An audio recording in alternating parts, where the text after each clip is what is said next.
10. Lassendir knocked lightly on the ironwood door and then opened it. The room was airy and well lit by glow globes. The healer who had been tending to Celendriel stood and made a small bow to the regent. He waved a hand that showed this was no time for formality. "I have given her essence of moonflower," the healer said. "She is calm and should rest well." "Thank you. Please give us a moment." The healer bowed and silently walked to the door. Lassendir watched her leave, and then the aged elf sat at the dark-haired elf woman's bedside and looked down at her. Her eyes were closed, and her chest rose and fell with a calm breath. He smoothed her raven hair with a light touch, and she stirred, glazed eyes looking up at the regent. "I am sorry. I didn't mean to wake you." Celendriel smiled and took his hand in her own. "How are you, my child?" "My mind is awash in possibilities, Father. I feel both great fear and great potential," she said in a lethargic voice. Lassendir smiled down on her, but his mind was an uncontrolled cauldron of fear and worry. He wished he could let her sleep, but he trusted in her visions, despite their erratic nature. "Tell me what you have seen," he said, hating that his role as regent took precedence over his role as a father. "The dwellers have always been here, Father, but now the time of darkness has come. This man, Gryph, will heighten it, but he is also the only one who can stop it. Too many strands of possibility swim in my mind, and I fear that if I tug too hard on one, the whole tapestry will unravel and leave us all in darkness." Celendriel gazed deep into the eyes of the man who had raised her. "There are more paths ahead of us than there was the day my parents died, and I could not prevent that." Tears came to her eyes, and the regent bent to kiss her on the forehead. "Anything you can tell me, Syl, will be of great help," the regent said, using the pet name, the private name, for the adopted daughter he loved as much as his own children. Celendriel swallowed and looked into the regent's eyes. Her gaze focused as she looked at him, and then she said, "Trust in Gryph." Then her focus dimmed, and she closed her eyes and slipped into her reverie. Lassendir sighed and leaned forward to kiss her lightly on the forehead. Then he sat back and watched her. "Be at peace, my child. You deserve it." "How is she?" a warm voice asked from behind the regent. The older elf turned to see Mirthendir standing in the doorway, his eyes on Celendriel. "She rests, son," the regent said, and he indicated an open chair. Mirthendir patted his way silently over to the chair and sat. For a long moment, both men just stared down upon Celendriel. "What happened between you two?" the regent asked, and he suddenly seemed every one of his 2,000 years, as if his previously powerful demeanor had been an act of will. Mirthendir sighed, never taking his eyes from the slumbering woman's face. "After my journey to the outside world, I was a different man. I had changed and was no longer worthy of her. Mirthandir's face was calm, but his eyes cast a light of loss and perhaps regret. She does not feel this way, Lassindir said, looking at his son. Nor do I. But I do, father. Mirthandir looked into his father's eyes. I was not meant to be your heir. That was Orthandir's path. Your brother's death was my fault, not yours. As was your mother's, and Selendriel's mother's, and her father's, Lassindir said, looking down upon Selendriel. She saw so many paths that I can be forgiven for not understanding which one would come to pass. But I should have done more. It is my fault that they died. Mirthandir rested a hand lightly on his father's shoulder. You are no more at fault than I, or her, he said, nodding down at the sleeping woman. When Berendiel and I left the Sylvan Anor to find our purpose, we felt free. We believed that we could choose our destinies, but both of us were soon disavowed of that notion. Mirthandir looked up at his father. We are not the masters of our own fates, father. We all walk the paths the realms choose for us. And what path do you walk, my son? Lassindir said, and a look of concern crept into the older elf's eyes. Mirthandir looked down on Selendriel as love battled purpose within him. I can see that I can't see what is to come as she can, but I know this.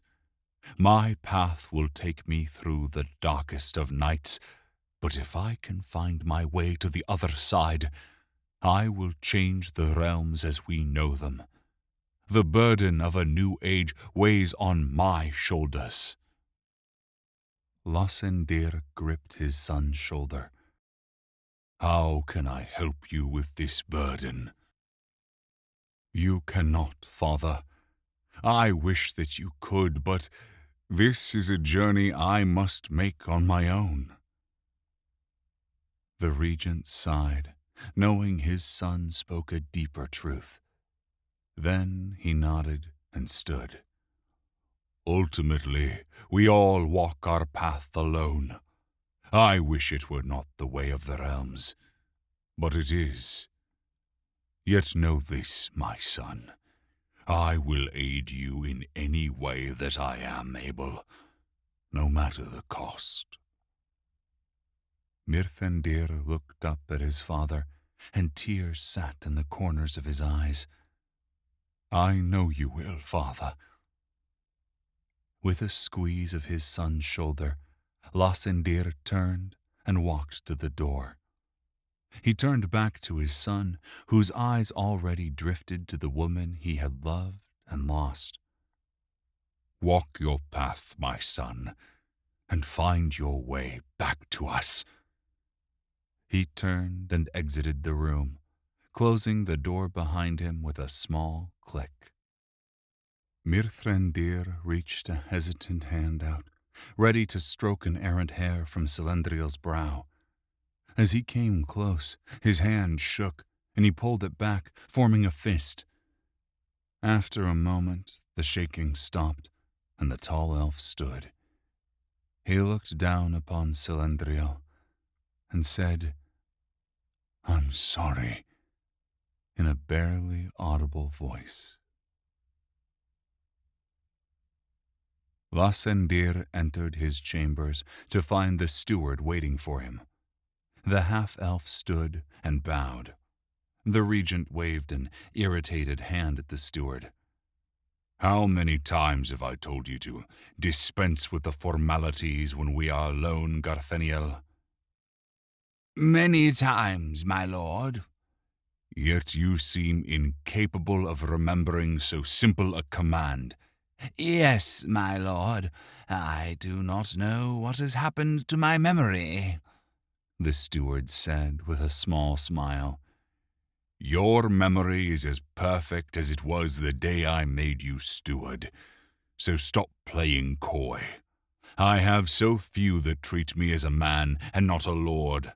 I do not need less, so stop being so damn formal.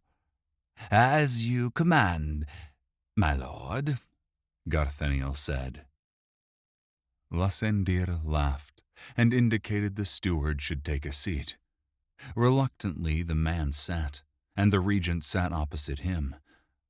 What have you found? The steward opened an ancient tome, crusted with dirt and yellowed with age.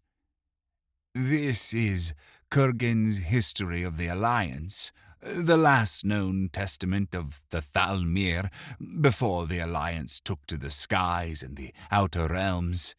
In it, he relates the last conversation he had with Grimlir, the chief artificer of Dar Thorim. The steward cleared his throat and read, Grimlir came to me awash in fear. He told me the Stone King was dead by his own hand. It shocked me to my core, and I prepared to have my old friend arrested for regicide.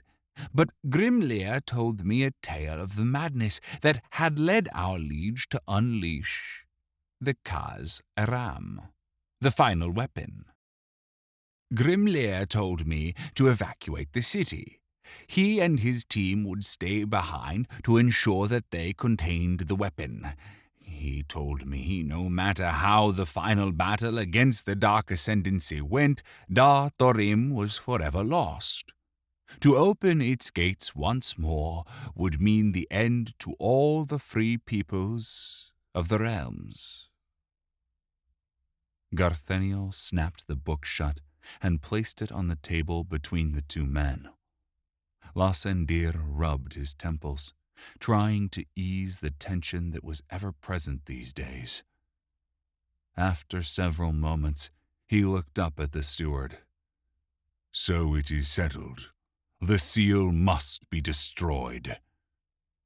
Gartheniel nodded and reached down, placing Gryph's worn satchel on the table between them. You will force this player to give you the seal? Lassendir nodded. And the eggs.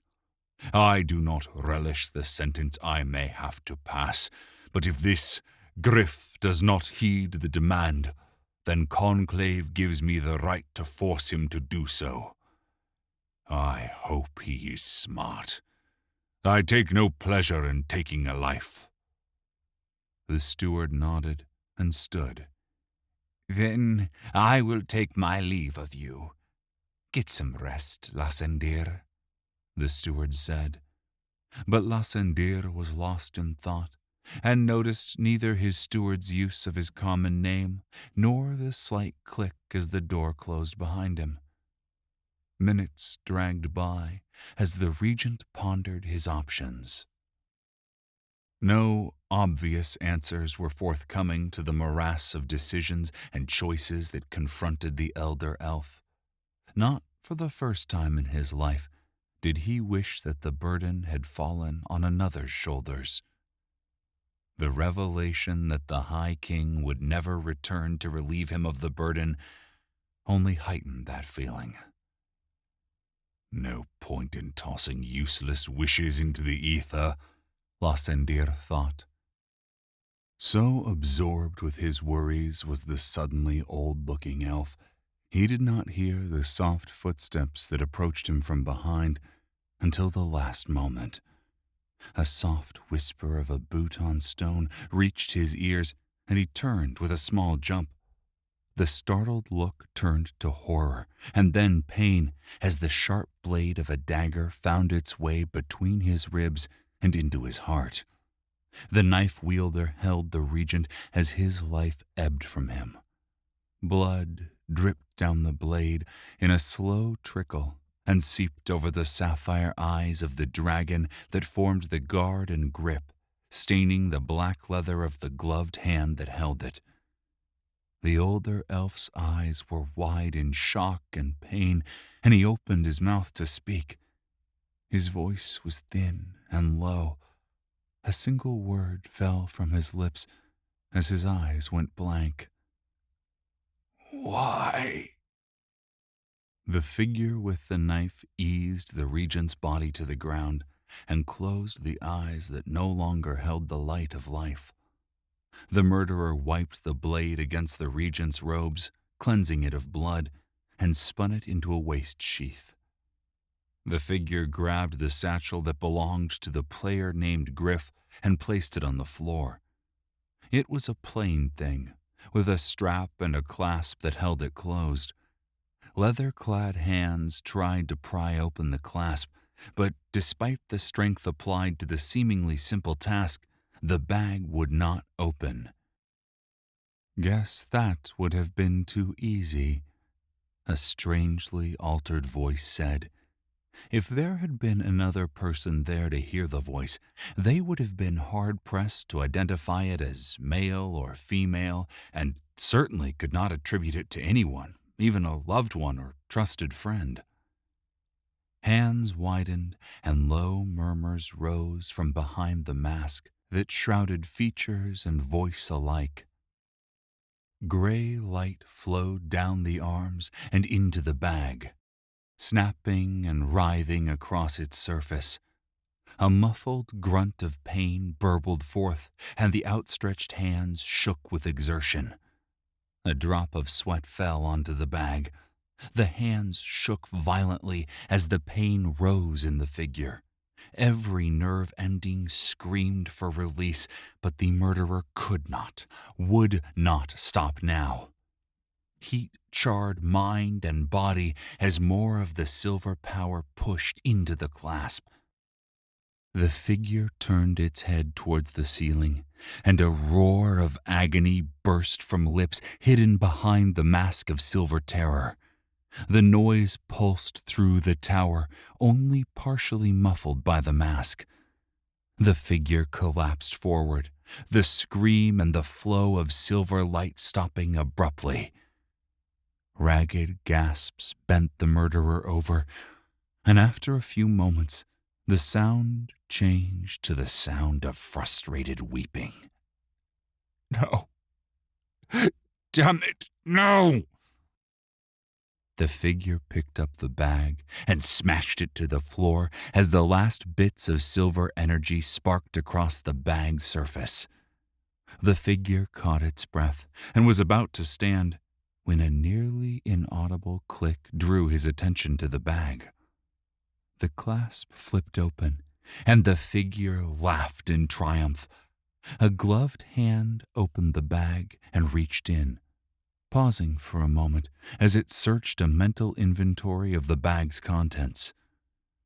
Thunderous heartbeats pounded inside the figure's chest, and slowly it pulled the hand back out of the bag. It held a 5-inch diameter circle of metal and stone, intricately carved with ancient Thalmir runes.